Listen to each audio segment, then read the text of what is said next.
How much money do you think the average person actually retires with? Before you answer, just imagine this. You're at a family gathering, and someone brings up retirement. Instantly, the room fills with guesses. Your uncle insists the average person must have $1 million because, that's what the experts say you need. A cousin chimes in with a lower number, maybe 300,000, because that's what she saw in a headline. Then someone else jokes that most people retire with just pocket lint and old grocery store receipts, and yet almost nobody knows the real number. Not the guess, not the myth, not the story the news tells. The actual, data-backed, real-life figure of what most people walk into retirement with when they hang up their work boots for the last time. And I promise you, the truth is far more shocking than anyone expects. Before we reveal that number, do me a quick favor and hit the like button so this video gets pushed to more people who really need to hear this. Alright, let's get into it. Retirement often begins earlier than most people imagine. The typical American retires at age 62. Now, that also happens to be the earliest age you can claim Social Security benefits, though they do come at a reduced rate. Waiting until you're 66, 67, or even 70 increases your monthly payout dramatically, but millions still choose or are forced to retire at 62. Some people dream of early retirement, but for many, it's not a choice. Health issues pop up earlier than expected. Layoffs hit at the worst possible time. Physically demanding jobs take their toll. Entire careers can disappear because machines replace them or companies shut down.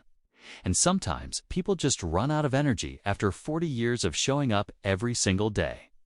Whatever the reason, 62 becomes the turning point. The income stops. Savings stop growing from new contributions. And everything you've built over a lifetime is about to face reality. So, the question becomes obvious.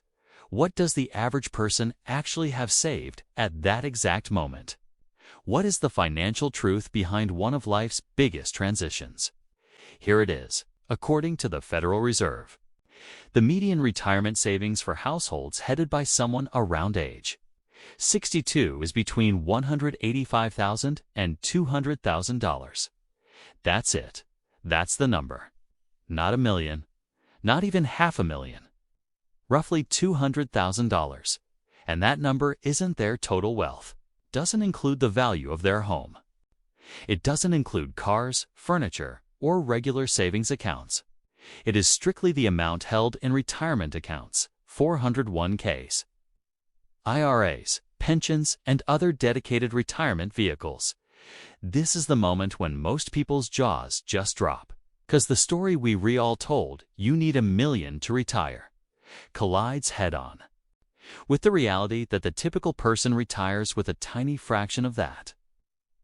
And sure, it's technically possible that someone out there has millions sitting in the stock market. But the truth is simple. The median numbers just don't support that fantasy as the norm. In fact, as we're about to see, reality is far less glamorous than what financial gurus or motivational posters would have you believe. Now, to be fair, $200,000 is a lot better than zero. A lot of people fear that the average person has nothing saved at all. And unfortunately, millions of people really do have nothing. But the median household, the one right in the middle, does have something. The problem is that something simply isn't enough. Not when you consider that people now routinely live into their 80s and 90s. Not when healthcare costs continue to rise faster than inflation.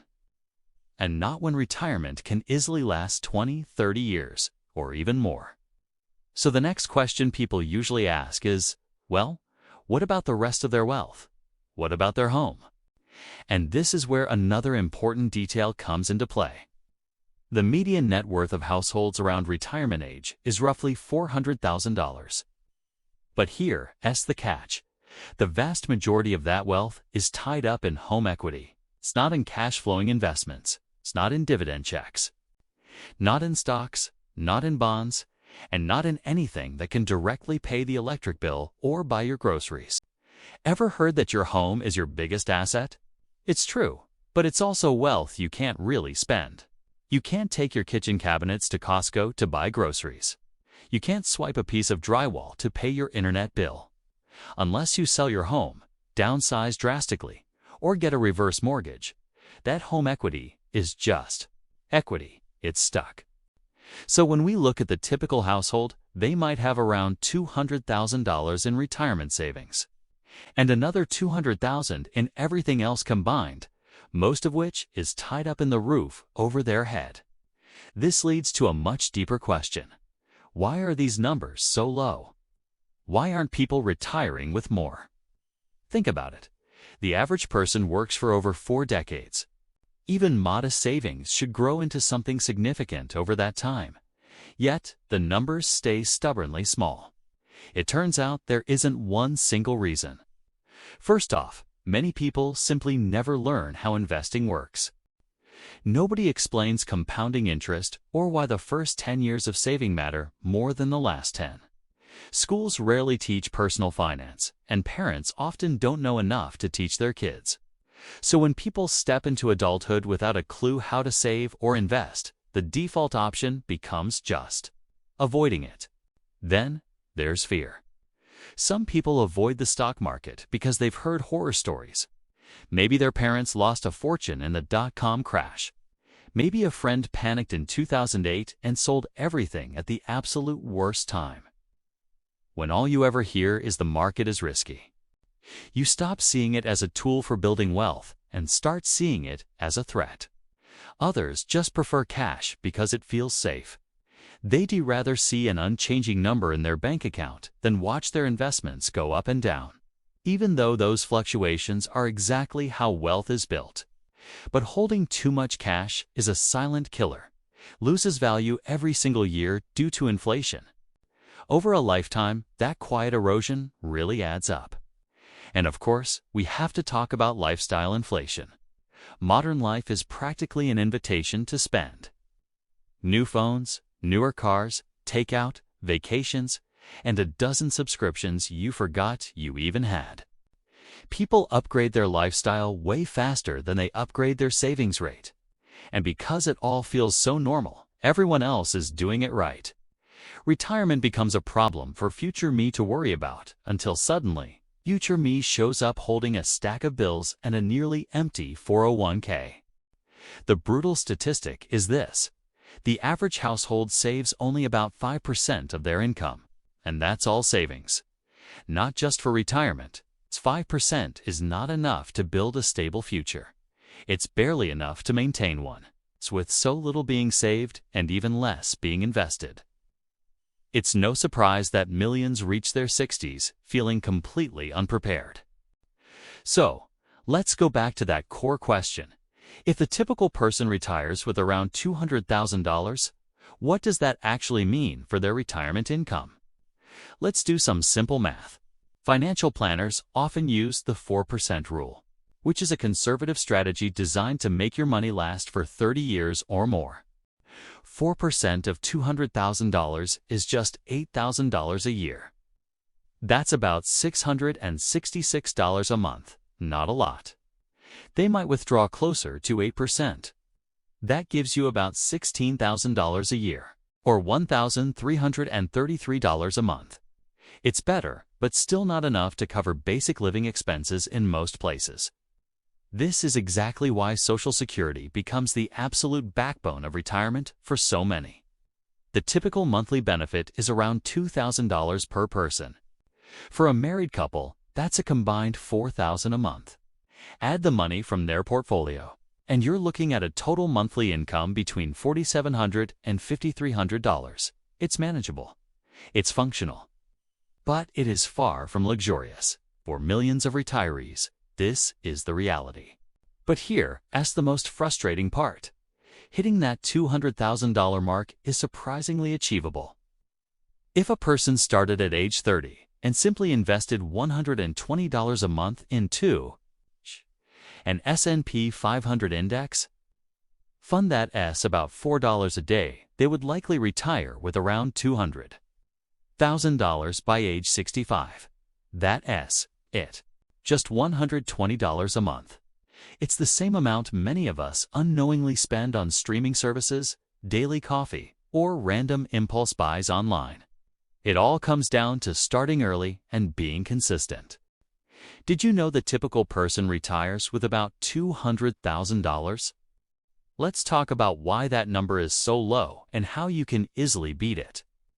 If someone invests just $300 a month, they can end up with around $500,000. Bump that up to $500 a month, and they're looking at close to $800,000. This doesn't require huge sacrifices, just consistency.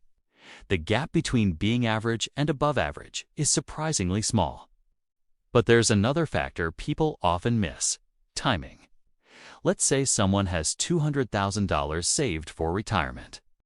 If they can wait just 5 more years before touching it, that money can grow to over $320,000, assuming a 10% average return. Wait 7 years, and it could nearly double to $400,000. No extra savings, no new contributions, just time and compounding doing their magic. Of course, not everyone has the flexibility to delay retirement. Life happens.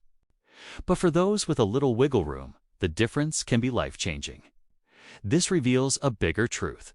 The bar to be above average is incredibly low. The average person doesn't reach their retirement goals because they save casually only when there's extra money left over. But there's rarely extra money, because our lifestyle tends to expand to match our income. They invest last instead of first. The moment you flip that script, investing first, then spending what's left, the whole picture changes. You don't need a high-paying job or a fancy financial advisor. You just need consistency, patience, and a basic grasp of compounding. These 3 things beat luck and complex strategies almost every time. Here's the part most people don't get. Wealth isn't built in giant leaps. It's built in layers, in those quiet moments. Making your lunch instead of eating out, waiting a few more years to upgrade your car, investing even when the market looks scary. It's built from dozens of small, smart choices that stack up over decades.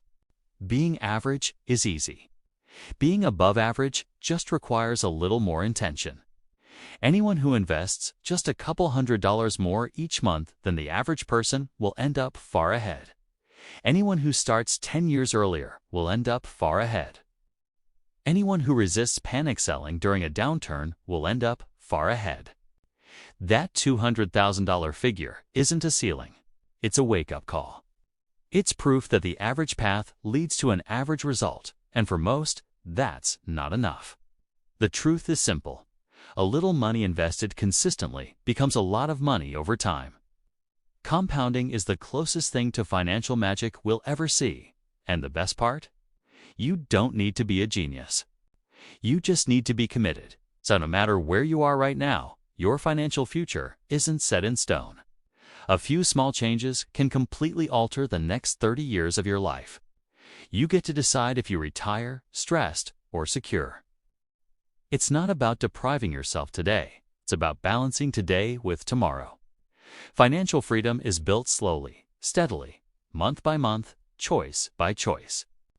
Most people underestimate what small, consistent investments can grow into. The magic isn't the amount, it's the consistency. So now you know why the typical person retires with that number, and more importantly, you know exactly how to leave it in the dust.